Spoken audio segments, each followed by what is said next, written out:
मुद्रा में 86 लाख से ज्यादा का एक बिटकॉइन। तो भाई सब इसकी चर्चा तो करेंगे, लेकिन आपकी मेमोरी में साफ होगा कि भारत में क्रिप्टो करेंसी की राह बिटकॉइन या इथेरियम, जो भी आप नाम ले लें, आसान नहीं रही है। तो वो तो हम चर्चा करेंगे, लेकिन आइए देख लेते हैं अभी बिटकॉइन में ऐसी क्या हलचल हो गई। 1 लाख के अलावा जो इतनी बात हो रही है, तो भाव जो है ये $1,03,000 के भी पार जा चुका है। ये इसका हाईएस्ट है जो इसने टच किया है।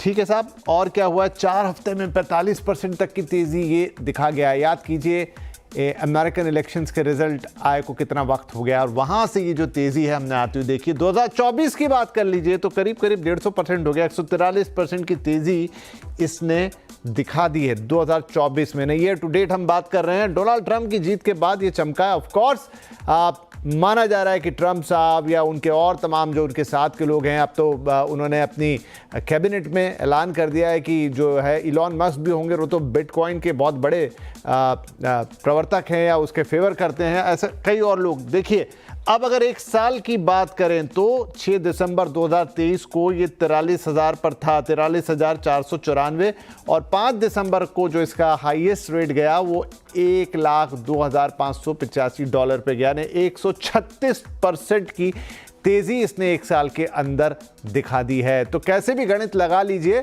बिटकॉइन ने सरप्राइज किया है और यहां पर रिकॉर्ड पे रिकॉर्ड बना रहा है। लेकिन ये बहुत कुछ हुआ है अमेरिका में सत्ता परिवर्तन के बाद। लेकिन अब हिंदुस्तान में इसका क्या, क्योंकि हमारे यहां इसको लेकर अभी भी कोई खास स्पष्टता नहीं है। तो चलिए बातचीत की शुरुआत करते हैं। वो पूरी टाइमलाइन आपके सामने खींचेंगे, जिससे समझ में आएगा कि भारत में बिटकॉइन को लेकर स्थिति क्या है। आपके मन में भी आ रहा है कि भाई अब ये तो फिर बिटकॉइन कहाँ का कहाँ निकल गया, क्या मैंने कुछ मिस कर दिया, या फिर अभी भी बिटकॉइन में वो खतरे मौजूद हैं कि मुझे इससे दूर रहना चाहिए। इसी सवाल का जवाब ढूंढेंगे। हमारे साथ कार्यक्रम में शामिल हो रहे हैं कॉइन DCX के CEO सुमित गुप्ता, रिफ्लेक्सिकल के फाउंडर और क्रिप्टो एक्सपर्ट अजीत खुराना साहब, और देश के जाने माने टैक्स एक्सपर्ट और KCC ग्रुप के फाउंडर शरद कोहली साहब। आप तीनों का बहुत बहुत स्वागत है। तीनों जाने माने चेहरे और अक्सर हम इनसे बातचीत करते रहते हैं, लेकिन सबसे पहले हम सुमित के पास आते हैं। सुमित, इस तेजी के पीछे एक बड़ी वजह तो जो हमें दिख रही है, अमेरिका में चुनाव होना, डोनाल्ड ट्रंप का आना, वहीं से सब कुछ घूमा है। लेकिन वो दिन कोई भूला नहीं है जब वो बड़ा सा एक्सचेंज धराशायी हो गया था। उसके बाद जो क्रैश हुआ था, अब डोनाल्ड ट्रंप आ गए हैं, अब ये फिर से चढ़ गया है। कैसे समझे इसको? मतलब इतनी वोलेटिलिटी और उसमें इतनी तेजी, तो किस तरफ आदमी देखे, कहाँ देखे कि उसको समझ में आए कि मुझे करना क्या है? श्योर, आई थिंक सबसे पहले आप बोल रहे थे कि काफी सरप्राइजिंग था। एक्चुअली अगर आप उनसे बात करें जो इस इंडस्ट्री में काफी टाइम से, उनके लिए सरप्राइजिंग नहीं था। एक्चुअली काफी टाइम से लोग वेट कर रहे थे और एक्चुअली मान रहे थे कि ये होगा। बहुत टाइम से आई थिंक ये इम्पेंडिंग भी था, बिकॉज बहुत सारी चीजें एक साथ आ रही हैं। पहली बात, जैसे आपने बोला, ट्रम्प जी का इलेक्शन जीतना सबसे बड़ा मूवमेंट है।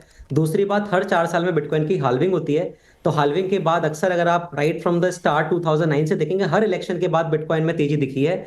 इस बार भी लोग एक्सपेक्ट कर रहे थे कि नवंबर के बाद बिटकॉइन में तेजी दिखेगी, और जो कि दिखी भी है। वो एक बहुत बड़ा फैक्टर रहा इस रैली में है। और एक तीसरी चीज जो हम देखेंगे, 2024 में ना इंस्टीट्यूशंस बहुत तेजी से बिटकॉइन में आए हैं, इन्वेस्ट कर रहे हैं। ETFs अप्रूव हुए हैं US में। और जैसा कि मैं देखता हूं कि इसमें जो पहले एक रेगुलेटरी अनसर्टेनिटी थी, वो अभी काफी हद तक क्लियर होते दिख रही है। US इनफैक्ट उस वहां तक पहुंच गया है कि वो बोल रहा है कि हम क्रिप्टो कैपिटल बनाएंगे, US को, अमेरिका को क्रिप्टो कैपिटल बनाएंगे। तो जब ऐसे स्टेटमेंट्स आप प्रेसिडेंट इलेक्ट से सुनने को मिलते हैं, तो ऑटोमेटिकली वहां पे जो सबसे बड़ा देश है, वहां पे जो इंस्टीट्यूशंस हैं, वो इसमें एक्सपोजर लेना चाहते हैं, वो इन्वेस्ट करना चाहते हैं, जो कि प्राइस में दिख रहा है। तो अगर आप मेरे से पूछेंगे, ये काफी प्रिडिक्टेबल था, काफी हाई कॉन्फिडेंस था कि ये रैली आने वाली है, और जब ट्रंप जीते तो दिखी भी हमें। तो अजीत साहब, जैसे उन्होंने कहा कि ट्रंप साहब जीते, हमें दिखी, बिटकॉइन के हॉल्विंग की उन्होंने बातचीत की, साथ में उन्होंने कहा कि ये प्रेडिक्टेबल था। तो फिर कहीं अगर कोई सत्ता चेंज होती है, फिर कहीं अगर कुछ बदलाव होता है, तो इतनी अनप्रेडिक्टेबिलिटी फिर से खड़ी होगी कि ऐसा नहीं होगा? जब जो बाइडेन प्रेसिडेंशियल कैंडिडेट थे, मतलब कमला हैरिस से पहले, तभी भी बिटकॉइन $72,000 पार कर चुका था। तो तभी मतलब वो ट्रंप का इतना फैक्टर नहीं था।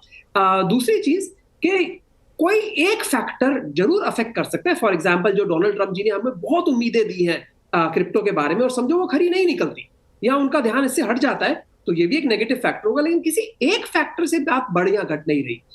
एंड 2023 में, लगभग एक साल पहले, यूएस सिक्योरिटीज और एक्सचेंज कमीशन, जैसे भारत में सेबी है, वहां पे एसईसी है, उन्होंने ईटीएफ अप्रूव किए थे। एक दर्जन लगभग ईटीएफ यूएस में आ गए हैं, वो रोज जाकर बिटकॉइन खरीद रहे हैं। तो मुझे लगता है घटते इंटरेस्ट रेट्स, ईटीएफ का मार्केट, पॉलिटिकल क्लाइमेट सही होना, यूएस का रेगुलेटरी क्लैरिटी थोड़ी ज्यादा आनी, ये सब बहुत सारे फैक्टर हैं, और मुझे नहीं लगता कि बहुत ज्यादा गिरावट देखने को मिलेगी कुछ समय तक। यूएस में रेगुलेटरी क्लैरिटी आनी, ये अजीत साहब ने अपनी अंतिम दो पंक्तियों में कहा। शरद कोहली साहब, इसी चीज़ को भारत के संदर्भ में लेकर आता हूं कि देखिए, हम यहाँ पर सब बिटकॉइन को चढ़ता हुआ देख रहे हैं, तमाम एक्सचेंजेस हैं, अभी हमारे साथ सुमित बैठे हुए हैं, लेकिन जो रेगुलेटरी क्लैरिटी है, क्या आपको लगता है कि वो हिंदुस्तान में है इस वक्त? क्योंकि जब तक वो नहीं होगी तब तक का हम किसी को क्या बोलें। चलिए, आज हम ये कार्यक्रम कर रहे हैं, यहाँ पर बिटकॉइन को बताकर और बता रहे हैं वो 1 लाख के पार चला गया है। सुनने बोलने में सब कुछ अच्छा है, लेकिन क्या एक भारतीय निवेशक के लिए क्या टेक अवे है उससे? वो कैसे सोचे, कहाँ से अप्रोच करे? नमस्कार विपिन और मेरे सभी पैनलिस्ट को और सीएनबीसी आवाज के दर्शकों को मेरा अभिनंदन। बिल्कुल, आपने अपने सवाल में ही कुछ तो जवाब दे दिया, नाना करते हुए, क्योंकि रेगुलेटरी क्लैरिटी यहाँ पर नहीं है, इस बात में कोई दो राय नहीं है। 2020 में सुप्रीम कोर्ट ने कुछ क्लैरिटी दी थी, इसको कम से कम इलेजिटिमेट घोषित नहीं किया था। पर यह भी तो सच है विपिन के रिजर्व बैंक ऑफ इंडिया बिल्कुल क्रिप्टो करेंसी के खिलाफ है। हम कई दफे ये स्टेटमेंट सुन चुके हैं, और दो पिलर्स खड़े हो गए हैं पूरे के पूरे सरकारी तंत्र में। एक तरफ रिजर्व बैंक है जो कि बिल्कुल इससे अपना मुंह मोड़ना चाहता है, पर क्योंकि रेगुलेटरी आरबीआई जो है वो लॉज नहीं बनाता है। दूसरी तरफ भारत सरकार है। तो अभी तो ये ऐसा है कि ना ले तो अफसोस होता है, और ले तो भी कुछ अफसोस होता है कि पता नहीं मैंने कोई ऐसी चीज ले ली जो कि पूरी तरह से अभी लेजिटिमेट नहीं है, लीगल टेंडर नहीं है। और इसको करेंसी कहना, भारत में रिजर्व बैंक ने बिल्कुल स्पष्ट तौर पे कहा है कि इसको करेंसी कहना गलत है, किसी भी तरीके से करेंसी नहीं है। अमेरिका में तेजी है, इसमें कोई दो राय नहीं। मेरे जो दो सह पैनलिस्ट ने कहा, मैं उनसे इस बात पे सहमत हूं।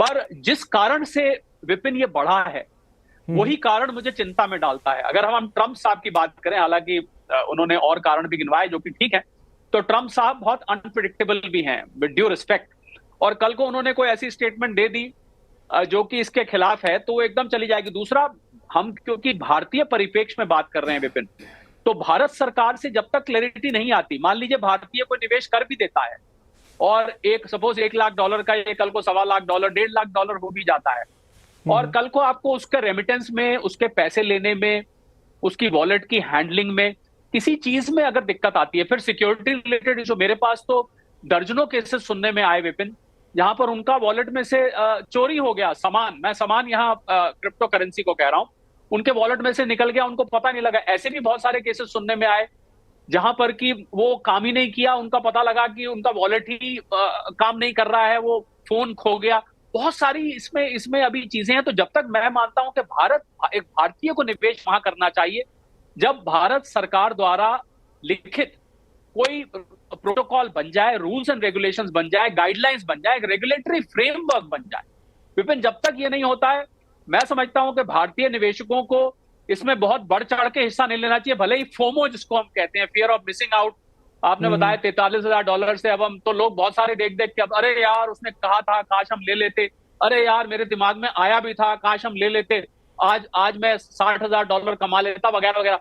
मैं समझता हूं इस चीज को नहीं देखना चाहिए, क्योंकि जितना अपसाइड रिस्क है विपिन, उतना ही डाउनसाइड रिस्क भी। और सबसे बड़ी बात जो मुझे परेशान करती है क्रिप्टो करेंसी में, बिटकॉइन की बात हो रही है, बाकी एथेरियम है, बाइनेंस कॉइन है, जितने भी हैं, मैं उनकी बात कर रहा हूं कि ये एक न्यूज ड्रिवन एसेट है, और इसको वर्चुअल डिजिटल एसेट में भले इंक्लूड कर दिया गया है, पर खबरों के आधार पर चलता है। आप हम लोग सीएनबीसी आवाज पर ज्यादा समय स्टॉक मार्केट पर बिताते हैं विपिन। एक कंपनी है, उसका एक ऑफिस है, उसकी एक बैलेंस शीट है, उसके फंडामेंटल्स हैं, उसमें आप पीई रेशियो निकालते हैं, बुक वैल्यू निकालते हैं, हम कंपनी की सेल्स देखते हैं। यहां पर क्या है?